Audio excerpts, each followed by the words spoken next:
Good morning, students. Myself, Ronak Priya, welcomes you to the daily news feed of दिया Deoghar IAS Academy. आज हम 13 मार्च 2025 का current affairs discuss करेंगे. तो चलते हैं फर्स्ट न्यूज़ की तरफ.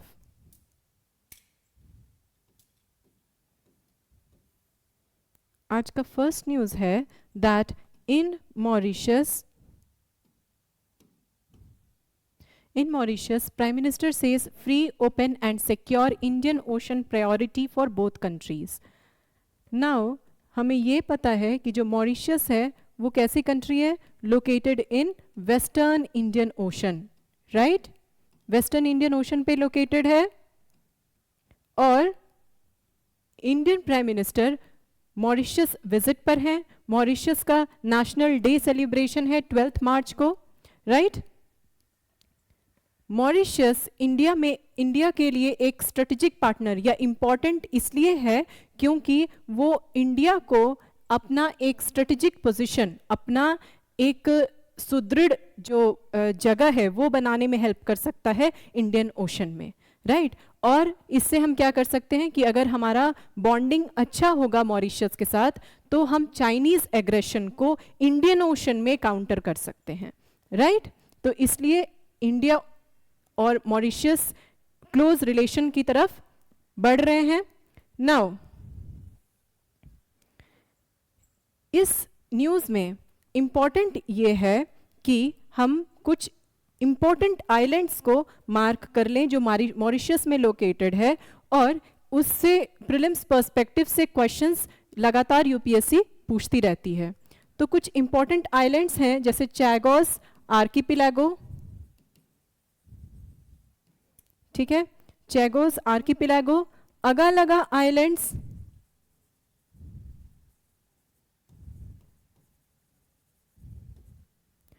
और डिएगो गार्सिया.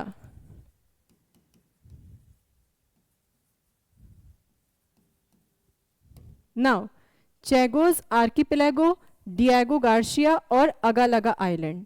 अगालगा आइलैंड के बारे में ये जानना है कि ये इंडिया का एक सीक्रेट पोर्ट है. ये इंडिया का एक सीक्रेट पोर्ट है, ठीक है, इंडिया का एक सीक्रेट पोर्ट है अगालगा आइलैंड. चैगोस आर्किपिलागो के साथ ब्रिटेन ने इस आइलैंड के साथ पैक्ट किया है, चैगोस आर्किपिलागो के साथ. और जो डिएगो गार्सिया है उसको ब्रिटेन ने 99 इयर्स के लिए लीज पर लिया हुआ है और यहां पर इंडिया का भी इस आइलैंड के साथ पैक्ट है, ठीक है. तो मॉरिशस में ये तीनों आइलैंड्स, तीनों आर्किपिलागोज लोकेटेड हैं. प्लस क्या इनका सिग्निफिकेंस है वो जानना है because places in news usually prelims में ये क्वेश्चन यूपीएससी पूछती रहती है. So you should know these places, right? Now let's move to the next article. Next article is welcome gesture is about Election Commission of India. हमने recently कई दिनों से Election Commission of India के बारे में हम रोज न्यूज़ में देख रहे हैं, राइट? हमने देखा था कि Election Commission of India पर allegations लग रहे थे about the same epic number, right? Same that epic alphanumeric number of different voters located in different constituencies having the same epic number.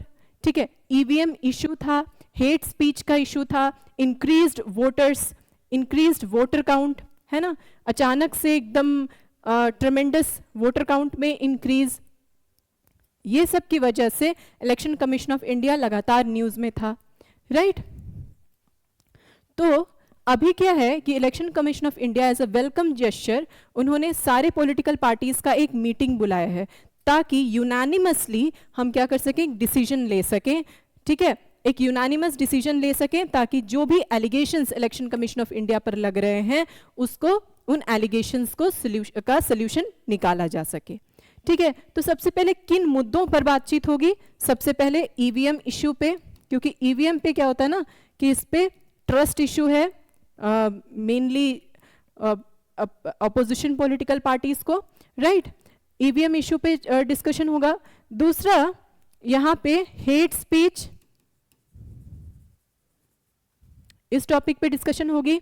Again voters located in different constituencies having the same voter ID number, तो same voter ID number, इस issue को भी solve किया जाएगा।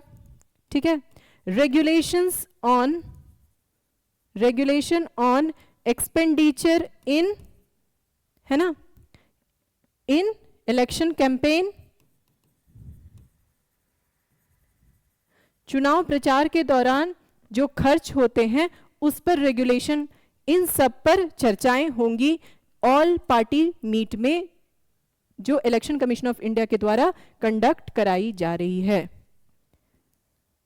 Next is the dangerous illusion cast by development rankings. क्या होता है कि हमारे पास बहुत सारे डेवलपमेंट इंडिकेटर्स हैं, ठीक है, जैसे टॉप डेवलपमेंट इंडिकेटर है HDI, है, फिर एक होता है PHDI, planetary pressure adjusted human development index. इन ये जो रैंकिंग्स है ये लिटरेसी, लिविंग स्टैंडर्ड, हेल्थ,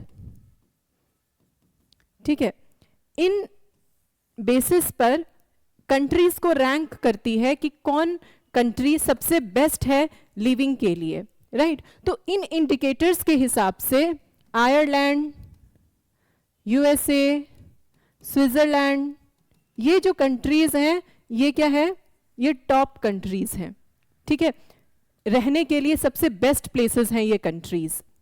लेकिन पैराडॉक्स ये है कि ये तो बताती है कि हाँ इन स्टैंडर्ड्स पर ये कंट्रीज सबसे टॉप पर हैं, लेकिन जो मेजर चीज ये इग्नोर कर देती है वो है इन्वायरमेंटल इम्पैक्ट, यानी पर्यावरण को ऐसे देश कितना नुकसान पहुंचाते हैं उस इंडिकेटर को ये कंप्लीटली इग्नोर कर देती है, ठीक है। यानी जो इन्वायरमेंटल पर्सपेक्टिव है, पर्यावरण का जो नुकसान है उसको पूरी तरीके से इसमें इग्नोर कर दिया जाता है, ठीक है। लेकिन ऐसे भी बहुत सारे कंट्रीज हैं जो पर्यावरण और डेवलपमेंट दोनों को साथ में रखते हुए आगे बढ़ रहे हैं, जिसको हम बोलते हैं सस्टेनेबल डेवलपमेंट, राइट, जिसको हम क्या बोलते हैं, सस्टेनेबल डेवलपमेंट। उन कंट्रीज का एग्जाम्पल अगर लें तो सबसे टॉप पर हम देखेंगे Costa Rica, which is a central American country, वो मध्य अमेरिकन कंट्री है, ठीक है, कोस्टा रिका। और इसमें अगर हम देखें तो 100% लिटरेसी रेट है, राइट, लाइफ एक्सपेक्टेंसी भी बहुत ज्यादा है, हेल्थ इंडिकेटर्स पे बेस्ट परफॉर्मिंग है, प्लस क्या है, इन्वायरमेंटली बहुत फ्रेंडली नेशन है, ठीक है। तो क्या है ना कि ऐसे कंट्रीज क्या करते हैं कि डेवलपमेंट और इन्वायरमेंट दोनों को ध्यान में रखते हुए अपने पॉलिसीज फ्रेम करते हैं, राइट। तो सही मायने में डेवलपमेंट इन कंट्रीज का कंसीडर किया जाना चाहिए, इन कंट्रीज का नहीं, क्योंकि ये डेवलपमेंट तो कर रहे हैं पर at the cost of environment, ठीक है, पर्यावरण को पूरा नुकसान पहुंचा के। फिर एक श्रीलंका का भी हम एग्जाम्पल ले सकते हैं, भले ये पॉलिटिकल इंस्टेबिलिटी से गुजर रहा है लेकिन इसमें सोशल एंड इकोनॉमिक पैरामीटर्स बहुत अच्छे हैं, ठीक है। जैसे लिटरेसी रेट वगैरह, यानी सोशल इकोनॉमिक पैरामीटर्स पे ये बहुत अच्छा है, लेकिन पॉलिटिकल इंस्टेबिलिटी से गुजर रहा है ये कंट्री। तो श्रीलंका जैसे देश हमें ये सिखाते हैं कि सोशल एंड इकोनॉमिक पैरामीटर्स के साथ साथ हमें पॉलिटिकल स्टेबिलिटी लाने की भी जरूरत है, राइट। ये कंट्रीज हमें ये सिखाती हैं। Now, let's move on to the next article. Next article is MSME sector sees continued growth as NPAs decline sharply over the past 5 years. Now, ये इस न्यूज़ में important ये है that it is a positive indicator कि MSME sector अब लगातार grow कर रही है, ठीक है। इसमें पॉजिटिव फीडबैक है कि MSME सेक्टर जो लगातार खराब परफॉर्म कर रही थी अब उसमें NPAs डिक्लाइन हुए हैं, ठीक है, और क्रेडिट इनटेक है, ठीक है, वो भी रिसेंटली इन रिसेंट ईयर्स वो भी हमें अपसर्ज देखने को मिला है, ठीक है। अगर डेटास की बात करें, डेटा को देखें तो एनपीए डिक्लाइन हुआ है फ्रॉम 11% टू 4%। ठीक है, एनपीए कितना डिक्लाइन हुआ है? 11% टू 4% डिक्लाइन हुआ है। एंड क्रेडिट अवेलेबिलिटी 5 सालों में सबसे ज्यादा अगर बढ़ा है तो वो इस साल बढ़ा है, यानी sharp increase in credit availability.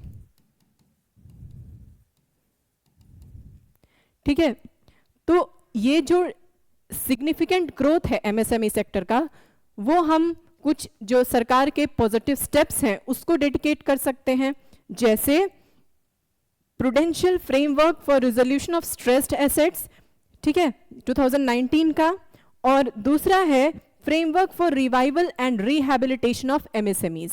ठीक है, so there was a framework for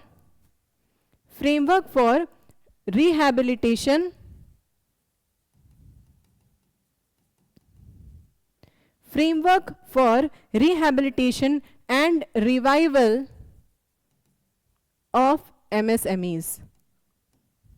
ठीक है, ये कुछ स्कीम्स हैं जिसको हम डेडिकेट कर सकते हैं MSMEs के फास्ट ग्रोथ का रीजन, राइट। सो आज के इंपॉर्टेंट करंट अफेयर्स हमने द हिंदू से कवर किया है, राइट। कल मिलते हैं कल के इंपॉर्टेंट करंट अफेयर्स के साथ। Thank you so much.